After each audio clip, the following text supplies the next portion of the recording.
Welcome to another episode of Israel at War. I'm Phyllis Zimbler Miller, and I have with me today a very special guest, Lisa Fiegel, and she is a Boston-based therapist, American Israeli, and also has a work in progress called Bulletproof Therapist. But what's her reason for coming on today is almost immediately after October 7th, she flew to Israel and to Eilat, and she worked with trauma victims and their families and hostages. And she's going to talk about that, but she's also going to give us advice for those of us not in Israel, whether in America or elsewhere, how we deal with the sadness and the trauma of what's going on. So, Lisa, why don't you first start with talking about when you were landed in Israel, what happened?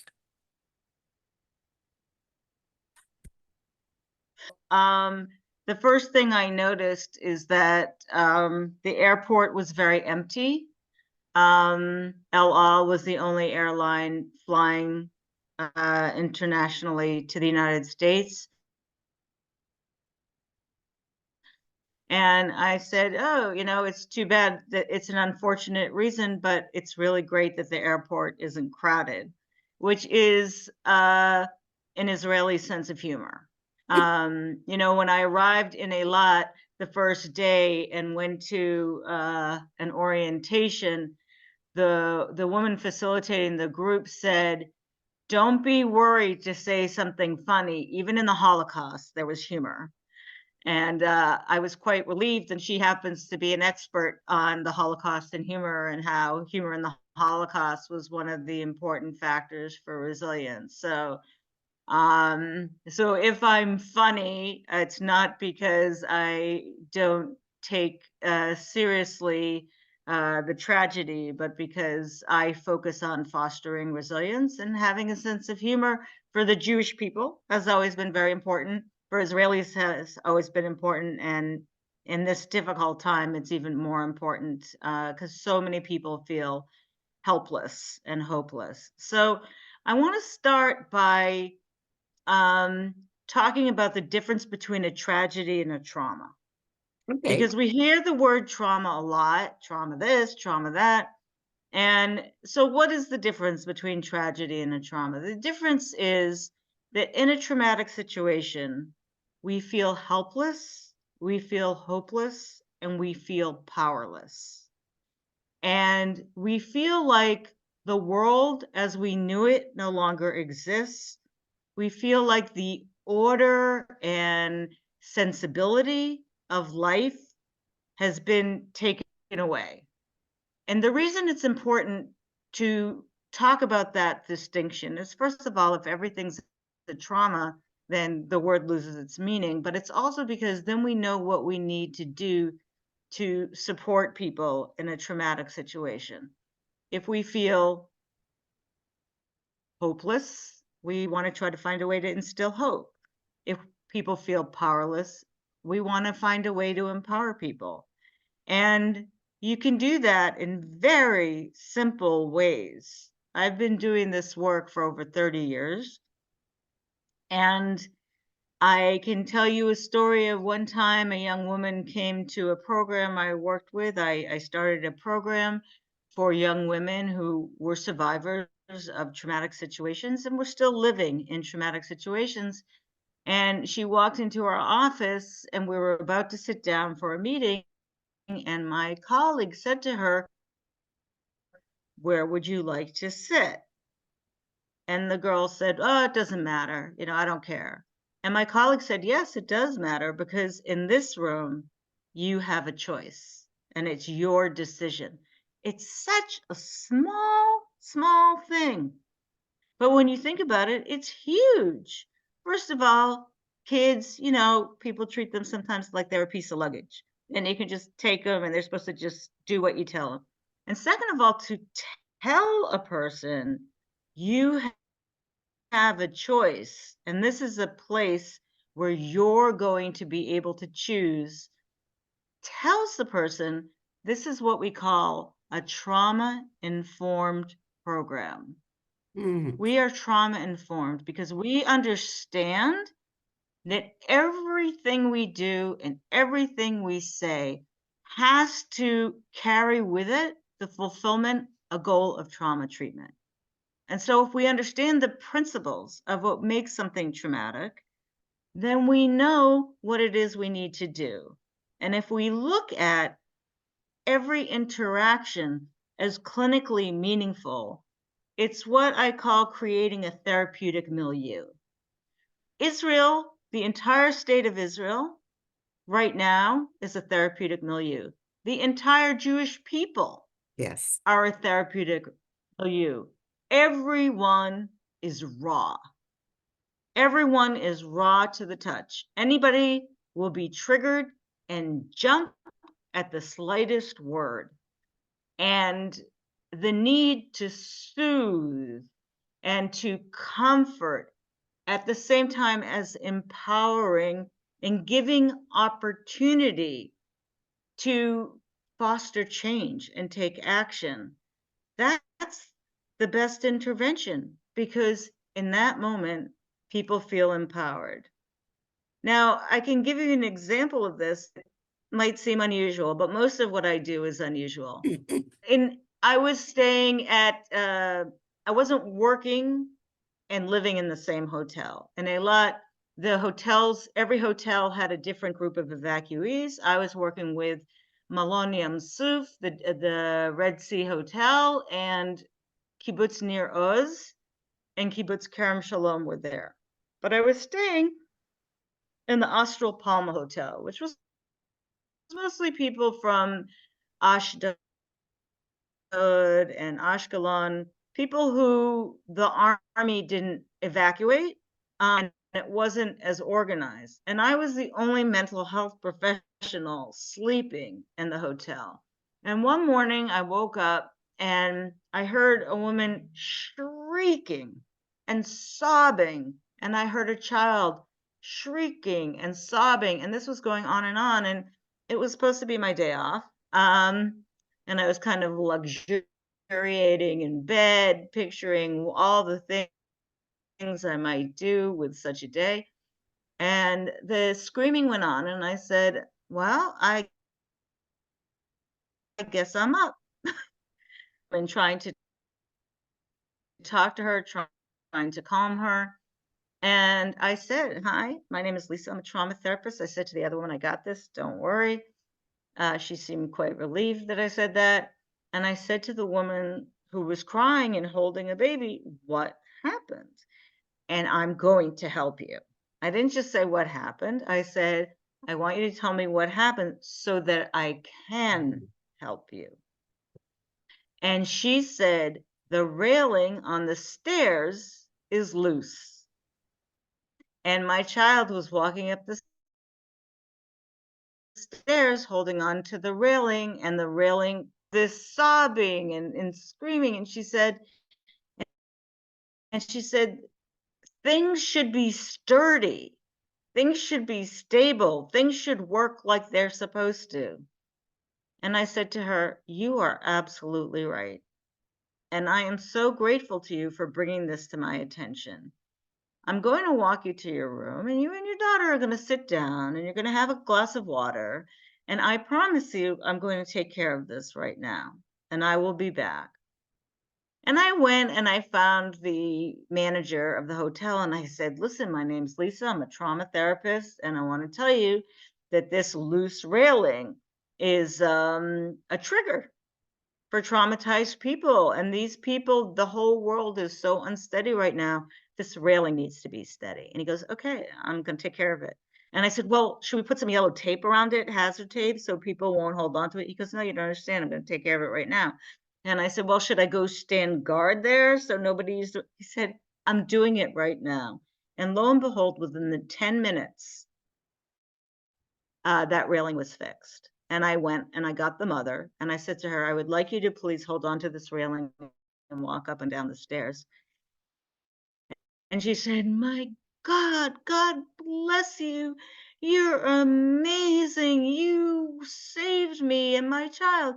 And I said, no, you are the person who did the saving, because you brought it to my attention. And it was a very important thing for us to know about so that we could fix it. And you should really be proud of yourself. And I thank you. And so the whole experience went from being a moment of victimization and powerlessness and vulnerability to being a moment of community, right? The manager, myself, the woman, we all joined forces together to fix the situation. And it was also a moment where she had a sense of agency, where she was the one with the power to cause change. So that's an example of how, when you're in an environment or a community where everyone is traumatized, you have to listen and look and understand. You interpret everything from a trauma lens. I can see you want to ask me something Well, else, what I Phyllis. think is important to emphasize to the listeners is that these little things can be so very, very important. And some of us who are less traumatized may not understand why they're important unless we literally switch our mind into the mindset of a traumatized person. And that's really what you do all the time. But do you have suggestions of how the listeners can understand Right. and switch their mind that way? Absolutely. Absolutely. So Judith Herman, who I call the great goddess mother of all trauma theory, she wrote two books, landmark books, Trauma and Recovery. And recently she published Trauma and Repair. She's a psychiatrist in Boston. And she talks about the stages of response to trauma, to acute trauma. And the first thing we're supposed to do, our first goal is safety and stabilization. And our second thing, we need to allow for remembrance and mourning. Now, the third thing we need to do, which is essential, she calls it relationship and interconnectedness. And for this, I need to go back toward the meaning of trauma. Another thing that distinguishes trauma from tragedy is that trauma is a fracture in relationships. Hmm. It's a violation of trust. You know, I say to people, if you believe in God and there's a hurricane, it's kind of like, God, you know, what's the deal here? Like, you're supposed to have nature be nice to me. And in this situation in Israel, the number one word that people use in Israel is a Hebrew word, hufkarnu. Now, the other day I was trying to figure out how you say that in English. And what I Yes. realized is you need 5 English words to describe that Hebrew word, because the 5 English words are abandoned, forsaken, jilted, stranded, dumped. And on Interesting. October 7th, Israelis have even a sense of hubris, like the army will always be there for us. The government will always be there, no matter how much Israelis fight and disagree and hate each other and insult each other. When it comes to the army, we're a unified people and they're going to show up. And the army did not show up. So the word hufkarnu is the number one word. The number 2 word is mutsaf, which in Hebrew means flooded. And the English word actually does a little bit better, the word overwhelmed.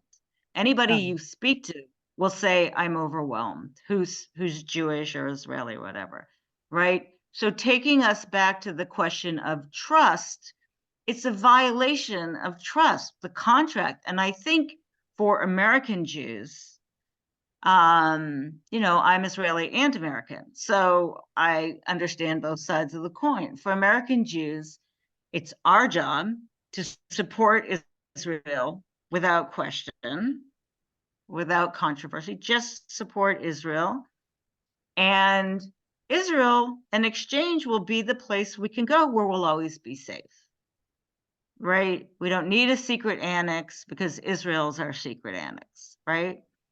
But when Israel did not protect these people and did not save them in real time, they violated our social contract. They violated that relationship that we have with them. And that is why in the third phase, relationship and interconnectedness is very important. How does that play out?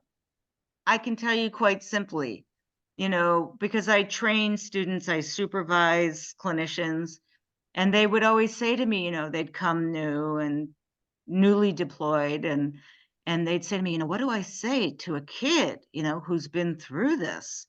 What do I ask them? And I said, well, who said you had to say anything? Who says you have to ask anything? Our job is to be with, to be a safe and trustworthy presence. And sometimes the thing that makes you most trustworthy is to shut up and leave the playing field empty, because the child or the person is going to bring to you what it is they want to bring to you. If they're ready to talk about it, they can talk about it. If they don't bring it up, they're not ready to talk about it. So I said, okay, but sometimes you sit and, 45 minutes goes by, and because we're human beings, we get uncomfortable. I said, then you ask them, where did you get your watch?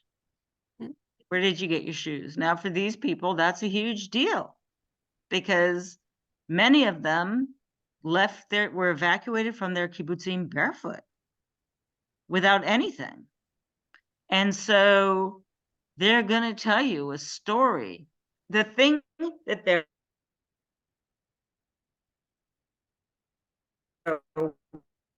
wearing, their didn't get harmed, or it's something they got after the harm happened. So, and all of that is part of, respecting the person's experience, respecting the fact that the person owns their story, and we are not to take that away from them. They can control when they're going to talk about it. They have control over what they say. And through all that, just think of that, by being quiet and saying nothing, how much we're doing for another person. Okay. And then the last phase, according to Judith Herman's stages of response, is community, universality. And people say, how can I possibly help this person? They've gone through something, it's delusional. That was another word we used. This is an illusion. This is like a hallucination. What are we doing here? Who are these people? What have we all gone through as the people?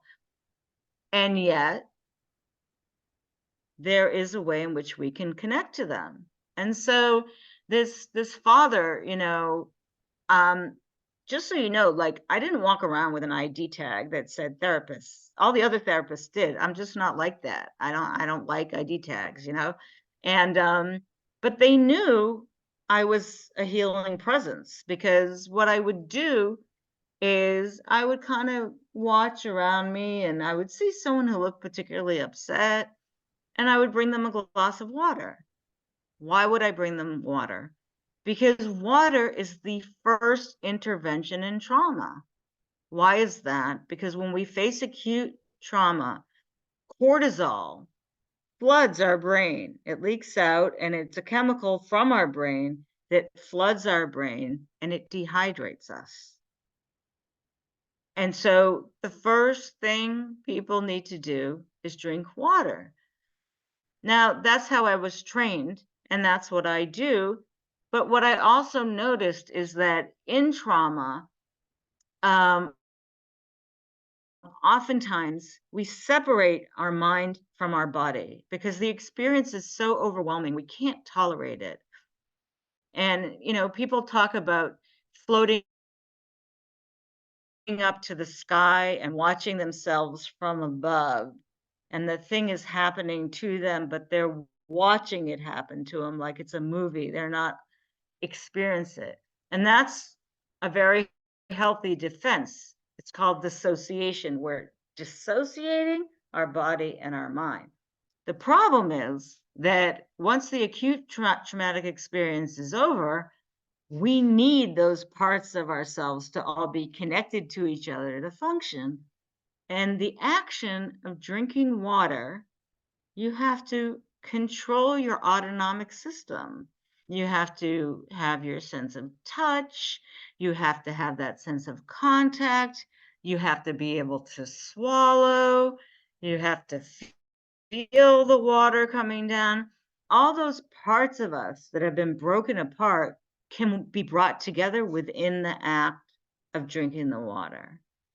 So that's what I did. And, people got to know me. They saw me. And sometimes somebody would come up to me and they would stand there and I would sit there and they would stand there and then I would just point to the chair next to mine and the person might sit down.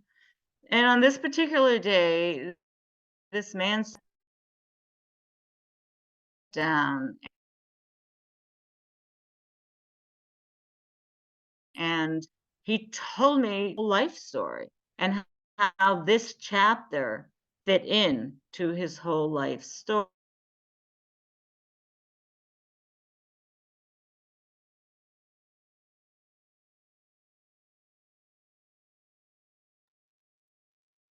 We see. And he said to me, everything knees together with the workers from Thailand, I seeded the earth and now it's all burnt and now it's all gone. And he said, and there's nothing left. What can I do? What kind of father can I be in a world where everything can be destroyed? And I said to him, well, when you were in your safe room, the reinforced room, right? That's what they call it, Merhab Mugan, to protect people from missiles, not from terrorists. And that was the big failure of the day because the doors didn't lock. And almost every story you'll hear is a story about them trying to keep the door locked. So I said, so what were your kids doing while all this was going on? And he said, well, there was a toy sword and there was like one of those Star Wars lasers and there was like a toy machete. And I handed those out to my 3 kids. So my kids were fighting. Interesting. And I said to him, you have done the most important thing any father could have done, because the story your children tell themselves for the rest of their lives is a story of how they fought and defended. And you had the wisdom to know that's what you should do. And he said, really? Really? Like, what are you talking about? And I said, look, I'm a trauma therapist. I know what I'm talking about. So don't argue with me about it, right? And that situation, I'm like the most anti-authoritarian person in the world, rank, whatever, expertise. But in that situation, for me to be authoritative and say to him, no, I am telling you this is what you did. And he smiled, a smile of relief. And I could only know to do that because I was remembering, right? I had to stabilize him in safety. He was safe to sit with me. I didn't say, okay, we have an appointment. He chose to come up to me. He chose to sit. I allowed him to grieve for everything he lost. I allowed him to connect to me. And then I allowed him to join me in the universal wish that in situations where we have no control, we find some control and to feel safe. And we all want to raise competent children. And by having this conversation, he became more relaxed. You were going to ask something, Yes, I Phyllis? was going to ask you a question. I noticed that you never said that you say to these people, I understand how you feel. And I Oh, suspect that that sentence is the wrong thing to say, even though we all uh, tend to say it. Am I right? I'm not, I right, mean, right. let's talk about that sentence. Do you know what I'm saying? No, no, I'm so glad you do this podcast and that you brought that up. So those of us who are our age, we remember the original West Side Story. And we remember when the kids comes into Doc's drugstore and Doc starts lecturing them and says, when you were my age. And one of the gang members says, you was never my age. And that is something that I hold in my head. Like, you Interesting. could never know. You've never been in my situation. And this father who I was talking to when he was describing, the horror and the loss and the pain and the hopelessness, I said to him, have you talked to anybody? And he said, oh, you mean like a psychologist or something? And I said, yeah, maybe. And he said, oh no, they try, but they could never help. And I said, really? How? Yeah, what you went through is so intense and so unbelievable. How could somebody help? And then I said, but if a psychologist were able to help you, what is it that they would say? And then he proceeded to tell me his entire story, the entire rest. The reason the conversation ended was because I had to go to the bathroom, and I felt bad. But never, you never say that, because it's not true. It's not true. How can you know it's true unless the person has shared it with you? You're making an assumption that you're so empathic and you're so wise that you have the ability to feel something that is incomprehensible, and it's disrespectful to the person.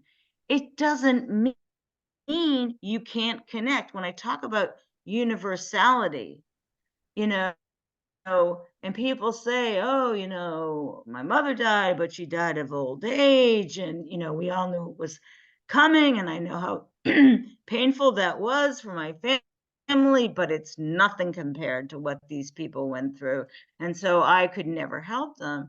And I was like, no, you go to the place of grieving and mourning, you access the feelings that are there, and you use those feelings to help you. You don't impose feelings on, you don't make decisions, but you just think, how did I feel? What did I need? Some people would say, oh, everybody was coming up to me and they wanted to talk to me and they wanted to tell me all these stories about my mother. And I felt like, she's my mother. She's not your mother. Why are you telling me your story? I want to tell my story. And you remember that you went through that when you were sitting Shiva. And, there was a kid who we worked with, and from a different kibbutz and a different hotel. And at first they said his father had been kidnapped. And then they said his father was missing. And then, as it turned out, his father was dead.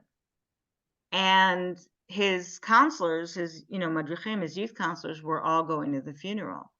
And I was giving them some clinical support. And I said, look, when my mother died, I was 12 years old. And she was a famous social worker. She was well known in Boston. And there were probably 1,000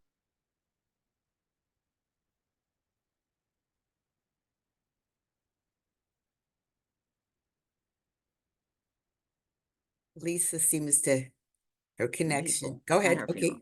And I said, but the way in which people memorialize, and it is very important that you say to these children, this is your father. Press is here and government officials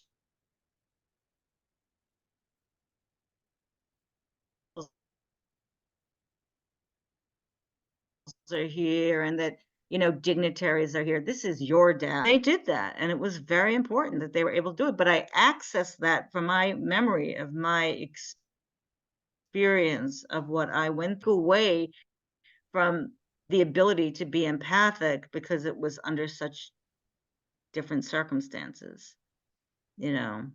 So with the few minutes that we have left, could we talk a little bit about how we can utilize that in cases where it's not obvious? For example, as I told you, I have a relative, a young relative, who's very isolated at work. And so I had to, and I guessed, I knew. I mean, even though he said nothing, I could just tell something, just had a feeling. So I gave him an opportunity. I had to call him about something else. And I kind of like said to him, how are things at work? I mean, what can we say to open up these conversations for people where it's not obvious they're traumatized, but we need to give them a chance to speak to people who understand? Do you have any suggestions? Well, I'm going to tell you kind of yes, I'm going to tell you a funny story. So one of the things I did, because time was very limited, even though I was there 24/7, the amount of feeling and the amount of logistical things and daily tasks was just unending. And so I developed this little thing I call DJ trauma. And after every conversation with someone, I would think about what was the essence of that conversation, or what was it that I wish I'd said that I didn't, or I touched upon. And then I would find a song and I would send it to them, a song that represented somehow. And an example I can give you is I came across a song by a woman named Holly Near, and the song is called Aha. And the song goes like this: I feel so sad. Uh huh. I feel so bad. Uh huh. Breathe in, breathe out. And it goes on, and it's as if she read every textbook on trauma, because she describes all the things you feel when you're traumatized. So I was hanging out with this 4.5-year-old. You know, her uncle was murdered. Her other uncle was a hostage. They were in their room. It was smoke bombs. The Hamas was sending off smoke bombs, and they were choking to death. And somehow, by a miracle, her dad managed to open a window and they escaped. And she had all kinds of behavioral issues. And, I was asked to check in with her. And she doesn't speak English, by the way. And I played this, I was sitting with her at lunch, and I said, here's a really cool song. I like it. I said what it means in Hebrew. And then she started afterwards getting really squirmy and bothered by, people walking by and getting in her line of vision. And she was like, oh, go away. You're bothering me. And so I was trying to reflect to her that I could understand her irritation. And I said, yeah, we were so comfortable. And all those people walked in, and it kind of just changed everything about what's going on in the dining room. And I'm really irritated. And she looked at me and said, I don't understand. Why don't you just do what the song says? Breathe in and breathe out. And I was like, she's a bright kid, right? But it's like, you never know. You never know. But if you reflect back, you notice I never said to anybody, you're rude, you're not dealing with this right, you're angry, you need to. Never. I never say that. I always reflect back what I believe the person is trying to communicate, what need they're trying to communicate. And so, I remember when I was working at such and such, and I could feel so isolated. I could feel like nobody really got me, no one really understood me. And it was like really a way I could feel very lonely. And then I'd call my cousin, or I'd go visit my sister, and I'd feel better. But I always dreaded, going back to work, knowing how isolated I was going to be. So if the person wants to talk about those things, you've now made it okay to talk about them. And one of the things about this child whose father died He was very angry. He was very violent. And everyone was concerned that if he was that violent when he thought his father was still alive, he was going to be, 10 times more violent. But I said, you're not born knowing how to grieve. You're not born knowing how to mourn. This is something you have to learn to do. And no one around him up until now has been willing to grieve or mourn for his father. And now he's going to go to a funeral, and he's going to see hundreds of people, including his mother, crying. And they are going to teach him how to mourn. And he's not going to need to kick and punch anymore, because now he has the language of mourning. That's fascinating. That's really fascinating. So as we wrap up, is there anything that you'd like to say as a farewell or a final message to help people with their own trauma and the people that they meet? Yes. First of all, acknowledge everything good. When I was in a lot, every waiter, every storekeeper, every person that was working, the hotel managers, I was very, very intentional about saying, and the waiters, most of them were Arabs. Interesting. And I would look them in the eye, I would stop them, I would hold their hands and look them in the eye and say, I want you to know you are doing an amazing thing. And I know this amazing thing that you are doing, nurturing these people who have gone through something so terrible, is absolutely a sanctified act. And I want you to know, even if no one else says this to you, that you are admirable, and you are kind, and you are altruistic, and I see who you are and what you're doing. A very simple thing. I did that with the hotel managers. I did that with the storekeepers. Eilat had an influx of 100,000 people who didn't even live there. Their entire city was taken over. And I would just say to the cab drivers, wow, you guys are incredible. Just acknowledging people's experience, and do not react to what people say. Respond to what it is they're communicating. When someone says something frightening or insulting or hurtful or scary, don't react. Think about what they said. Think about what need they're expressing with that statement. Interpret and reflect back to them. I see that you really want to feel like the Jewish people have control again. And all this anger and all this hatred that you're using in your voice is really, we all want to have power again. None of us want to feel vulnerable. And then after you do that, then you can say, you know what? And I don't really feel comfortable around language like that. You can set limits, but your limit setting isn't going to have any meaning if you don't create an alliance. And how do you create an alliance? You create an alliance by being empathic. And how are you empathic? You're empathic by making meaning out of what people say and not reacting to it. And I can tell you, no one's ever escalated with me. And I work with people who've gone through, I work with homicide in the city of Boston. So the people I work with are very angry and very sad.